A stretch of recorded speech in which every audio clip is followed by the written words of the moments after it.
Student अस्सलाम वालेकुम, मेरा नाम है अरसलान खान और आप देख रहे हैं मेरा YouTube channel chemistry with Arsalan Khan. अगर आप नए हैं मेरे चैनल पे तो आप सबसे पहले आप सब्सक्राइब कर दें मेरा चैनल ताकि आपको अगली भी वीडियोस मिल सकें। और आज हम पढ़ेंगे, हमारा जो टॉपिक है वो है conformational isomers of normal propane या conformers of normal propane.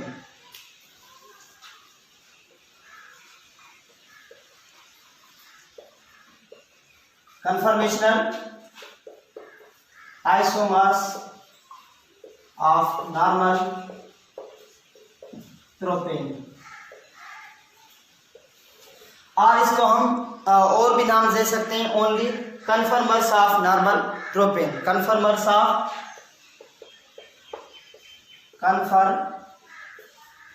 Of normal propane.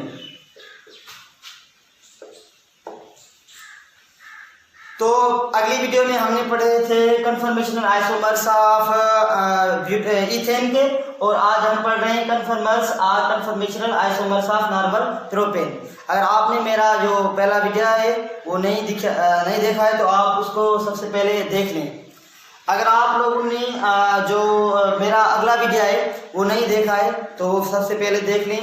उसमें बेसिक इंफॉर्मेशन भी है, स्टीरियोकेमिस्ट्री क्या है और उसके रिलेटेड कैसे डिफरेंट स्ट्रक्चर्स बनते हैं, और उसमें जो पहला अल्केन का जो एग्जांपल है वो कौन सा है, ethane. Conformers of ethane are stereo conformations of the ethane या कन्फर्मेशनल आइसोमर्स ऑफ इथेन, वो उस टॉपिक में आपको मिल जाएंगे।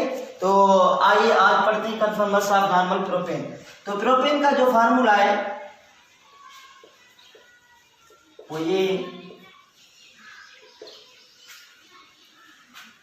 C3H10। तो आइए इसके जो डिफरेंट स्ट्रक्चर बनेंगे कैसे बनेंगे, इसका भी हम न्यूमन प्रोजेक्शन पढ़ेंगे। तो ये जो मिथाइल ग्रुप है और ये CH2, ये हो जाएगा इथाइल ग्रुप, और ये क्या है, ये है मिथाइल ग्रुप। तो ये जो मिथाइल है, ये मिथाइल ग्रुप और ये इथाइल ग्रुप, ये एक दूसरे के रिस्पेक्टिव में डिफरेंट ओरिएंटेशन पे मूव करेंगे, डिफरेंट एंगल पर। तो ये जो इनकी रोटेशन होगी, जो ओरिएंटेशन होगी, उसके नतीजे में डिफरेंट स्ट्रक्चर्स बनेंगे जिनको हम स्टीरियो स्ट्रक्चर्स और कन्फर्मर्स कहते हैं। तो ये जो स्ट्रक्चर्स बनाएंगे, डिफरेंट स्ट्रक्चर्स, उनकी स्टडी के लिए हमारे यहाँ एक है न्यूमन प्रोजेक्शन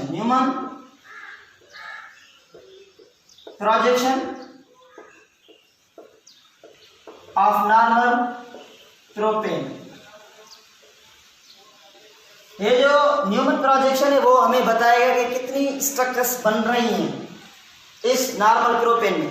वैसे तो कई हंड्रेड्स में बनती हैं, लेकिन हमारे यहाँ स्टडी करने के लिए इसके पास कुछ लिमिट में जो मेन है, जिनकी हम एनर्जी भी मालूम कर सकते हैं, वो कौन सी है आइए आज से देखते हैं। लेकिन ये जो इथाइल ग्रुप है, इस वाला ये जो कार्बन है, ये और ये मिथाइल वाला कार्बन, इनके बीच में ये जो बॉन्ड है, सिंगल बॉन्ड, इसके अबाउट रोटेट करेंगे ये दोनों।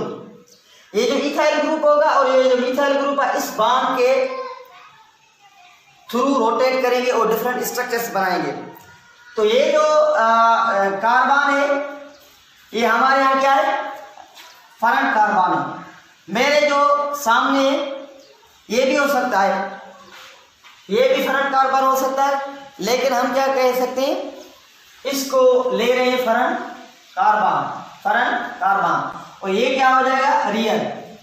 ये क्या हो जाएगा, रियर हो जाएगा। तो जो फ्रंट कार्बन होगा उसको हम डॉट के थ्रू शो करते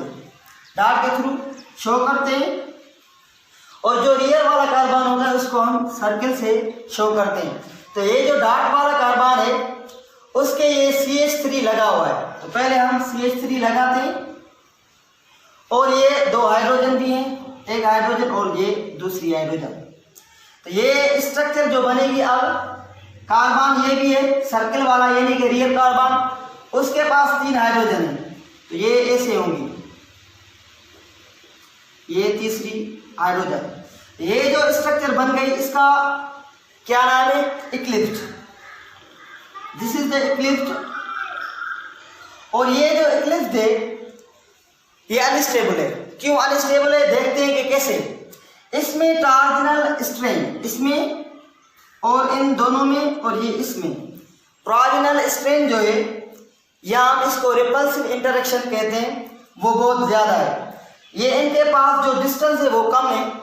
separation between the methyl and hydrogen and these two hydrogen and these two hydrogen is very low।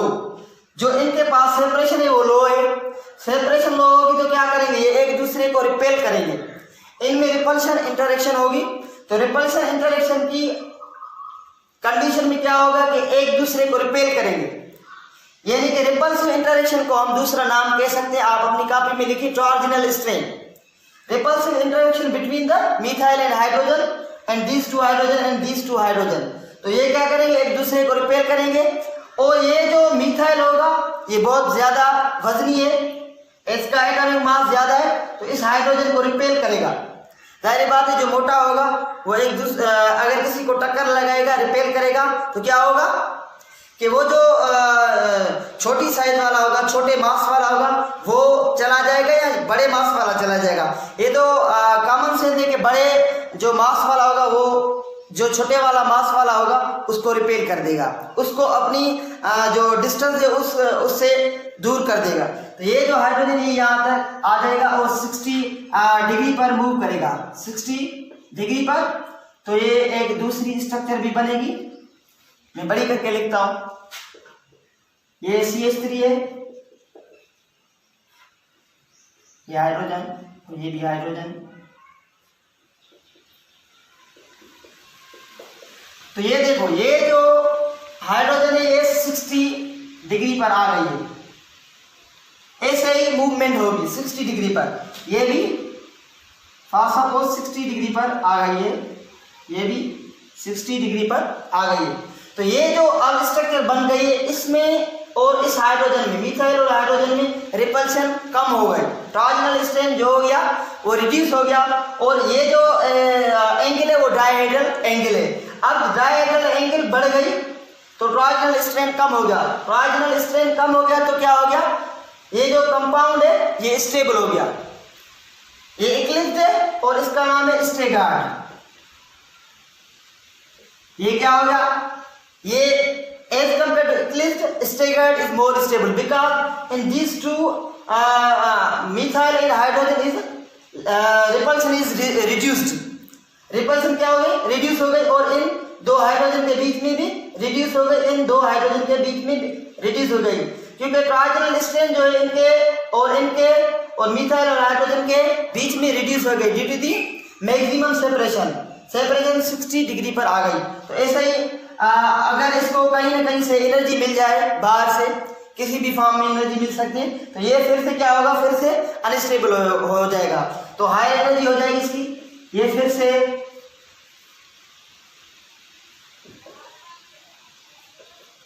इस स्ट्रक्चर में चेंज हो जाएगा। ये जो हाइड्रोजन है इसको हम सर्किल में शो कर रहे हैं, ये अब यहां पर आ जाएगा, और उसके बाद क्या होगा? ये जो हाइड्रोजन है ये वाला ये यहां पर आ जाएगा, और ये वाला जो हाइड्रोजन है ये यहां पर आ जाएगा। ये दोबारा से इक्लिप्स्ड फॉर्म बन गया, दोबारा से इक्लिप्स्ड फॉर्म बन गया।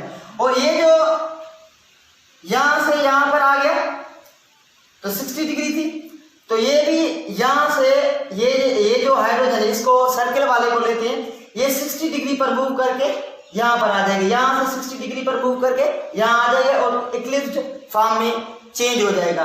तो ये जो अब चेंज हो गया तो ये भी 60 डिग्री पर रोटेट करके चेंज हो गया।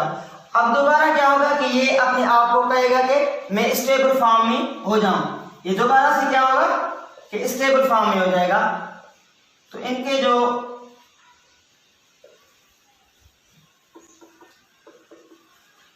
ये जो हाइड्रोजन है ये और ये एक दूसरे दूसरे को रिपेल कर रहे हैं। तो रिपल्शन की वजह से क्या होगा कि ये हाइड्रोजन 60 डिग्री पर मूव करके ये यहाँ आ जाएगा। इधर तो आप कहीं 60 डिग्री नहीं हो रही, लेकिन इसको आप ऐसे लिख सकते हैं, ये यहाँ आ जाएगा। तो अब 60 डिग्री आसानी से बन जाएगी। तो ये वाला जो हाइड्रोजन है ये अब यहाँ आ गया, और ये वाला हाइड्रोजन ये जो था ये अब यहाँ आ गया, और ये वाला इधर। ये अब क्या हो गया, इक्लिप्स हो गया, ये इक्लिप्स फॉर्म हो गया। तो ये अब दोबारा क्या करेगा कि अपने आप को स्टेबल कंडीशन में बनाएगा। Sorry, this one is the staggered, this one is staggered, ये स्ट्रेगर्ड हो जाए। और ये क्या, इसको भी एनर्जी मिल सकती है और ये भी कन्वर्ट हो सकता है। ऐसे ही डिफरेंट स्ट्रक्चर्स बनेगी जिसको हम कन्फर्मर्स कहते हैं। ये अब क्या होगा, ये इधर आ जाएगा, और ये वाला क्या होगा कि यहाँ पर 60 डिग्री पर मूव कर जाएगा। ये 60 डिग्री रोटेशन है, और ये अब यहाँ पर आ जाएगा। ये दोबारा से इक्लिप्स फॉर्म बन गया, इक्लिप्स फॉर्म बन गया।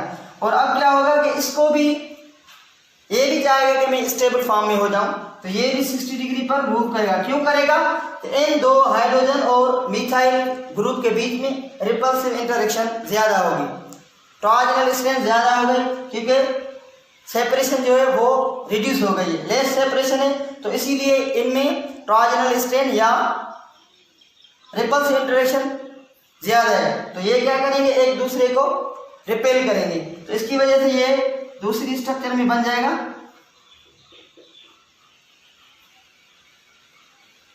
ये वाला अब यहाँ आ गया, ये हाइड्रोजन, ये वाला यहाँ आ गया, ये हाइड्रोजन सेम, ये भी हाइड्रोजन सेम है इसकी। और उसके बाद ये जो है ये यहाँ पर आ जाएगा, ये वाली, ये फिर यहाँ से यहाँ आ जाएगा।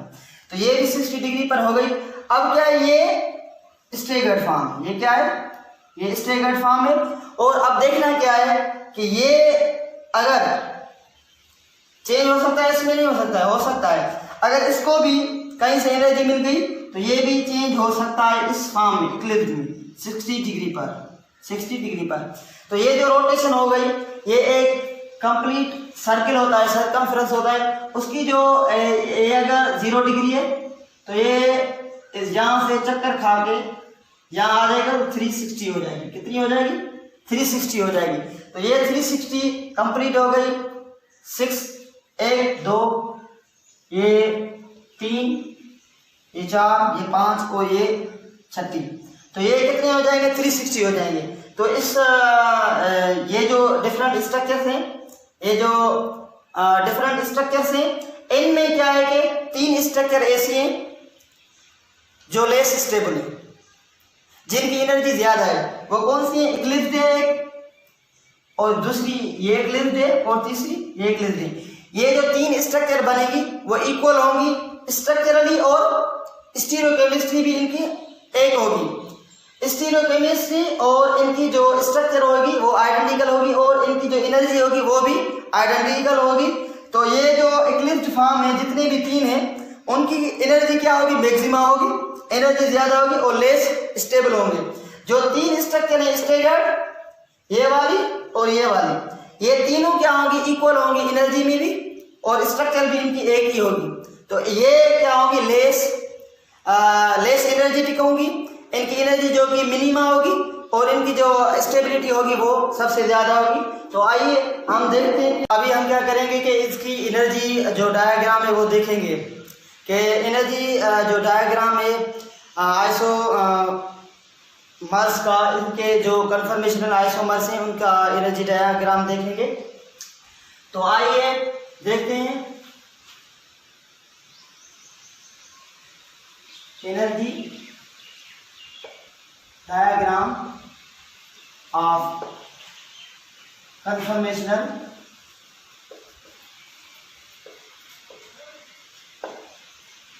आइसोमर्स ऑफ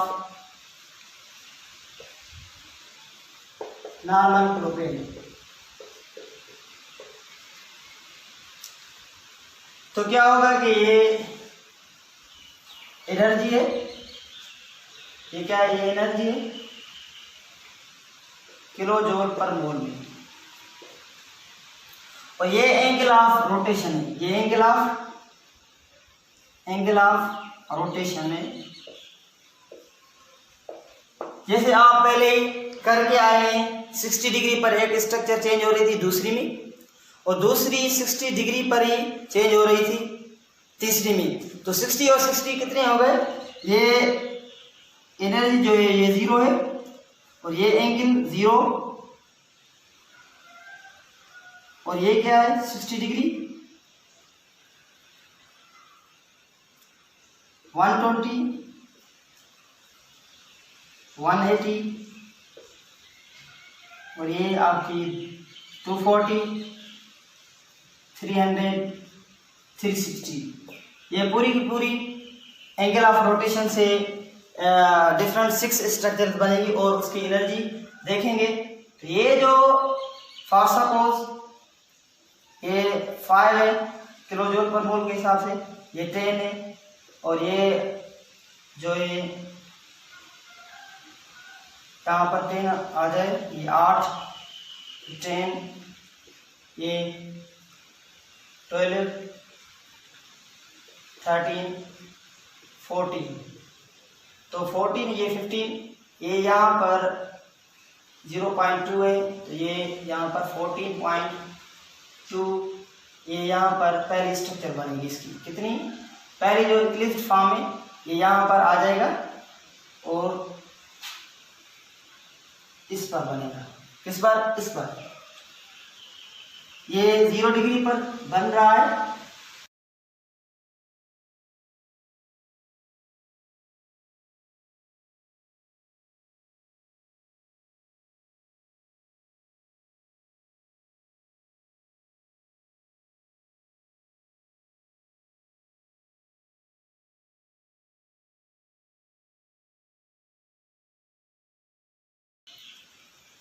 ये पहली स्ट्रक्चर बन रही थी इक्लिप्स्ड, और दूसरी स्टैगर्ड, तीसरी इक्लिप्स्ड, और ये जो है फिर से इक्लिप्स्ड स्टैगर्ड बन रही थी, और ये इक्लिप्स्ड है, और स्टैगर्ड ये हमारी चेंज हो रही थी 360 पर जब हम जा रहे थे ये इक्लिप्स्ड में चेंज हो रही थी, ये इधर इक्लिप्स्ड आ जाएगी, और इधर क्या है, ये स्टैगर्ड, और इधर जो है वो इक्लिप्स्ड है, इधर जो हमारी 180 पर स्टैगर्ड है, और इधर 60 पर स्टैगर्ड, और 0 पर क्या थी, पहली स्ट्रक्चर जो थी वो इक्लिप्स्ड थी। तो ये जो 3 स्ट्रक्चर होंगे इक्लिप्स्ड, इनकी एनर्जी और स्ट्रक्चर सेम होगी, ये जो होंगी लेस स्टेबल होंगी, क्या होंगी, लेस स्टेबल होंगी, ये जो 3 स्ट्रक्चर होंगी स्टैगर्ड वो मोर स्टेबल होंगी, और इनकी एनर्जी जो होगी वो लो होगी। तो एनर्जी के हिसाब से हम देखेंगे कि कैसे जो इनमें जो डिफरेंस है वो कितना आ रहा था, 14.2 किलो जूल पर मोल के हिसाब से 14.2 एनर्जी डिफरेंस आ रहा था। तो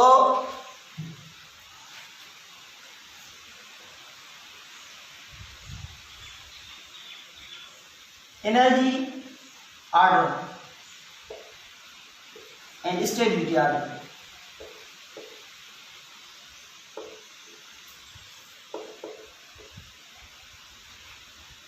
एनर्जी और स्टेबिलिटी के हिसाब से क्या आएगा, eclipsed is less stable than the staggered, ये जो eclipsed is less stable than the staggered, और staggered is more stable than the eclipsed. क्यों, रीजन क्या है इसका, रीजन इसका ये है कि in staggered eclipsed maximum torsional strain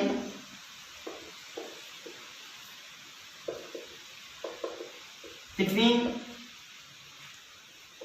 methyl and hydrogen and hydrogen and hydrogen twice, ये क्या है, ये दो थे हाइड्रोजन और हाइड्रोजन, तो इनके बीच में क्या है कि मैक्सिमम टॉर्जनल स्ट्रेन है। टॉर्जनल स्ट्रेन और इसको आप रिपल्सिव इंटरेक्शन भी कह सकते हैं, रिपल्सिव इंटरेक्शन। आपने देखी है इनमें ज्यादा हो रही थी, तो ये क्या होंगे, इसकी वजह से staggered is more stable and the maximum torsional strain between methyl और हाइड्रोजन, और ट्वाइस में हाइड्रोजन हाइड्रोजन के बीच में रिपल्सिव इंटरेक्शन और टॉर्जनल स्ट्रेन हो रही थी। तो इसकी वजह से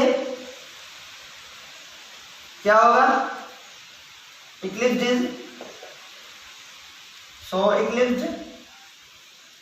is less stable then staggered. I hope कि आपको समझ में आ गई होगी मेरी सारी बातें, और इंशाल्लाह अगले वीडियो में हम मिलेंगे iso conformational isomers of normal propane अभी पढ़ें। इंशाल्लाह अगले वीडियो में मिलेंगे आइसोमर्स ऑफ और कन्फर्मर्स ऑफ नॉर्मल ब्यूटेन। तब तक के लिए अपनी हिफाजत करें। अल्लाह हाफिज़।